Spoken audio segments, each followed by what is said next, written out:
কিভাবে বুঝাবো মনের দুঃখ গো, বউয়ের সব কাম স্বামীরই করতে হয়। কাপড় পরার পরেও পারে না ঠিক মতন কাপড়টা পরতে, সেই কাপড়টা বাস আবার আমারই করতে।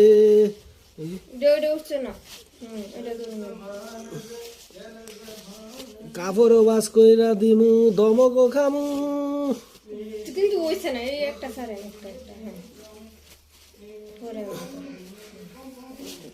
ঠিক আইতাছি কোনো তো পারেন না কোনো কিছু না পারে না, সবাই পারি, শুধু করতে মন চায় না। এতটি কাপড় বাস করে দিলাম, আল্লাহর হস্তে করে টিকা দিয়া দিও। তুমি না কইলা কাপড় বাস কইরা দিলে টেহা লাগে, না দিলে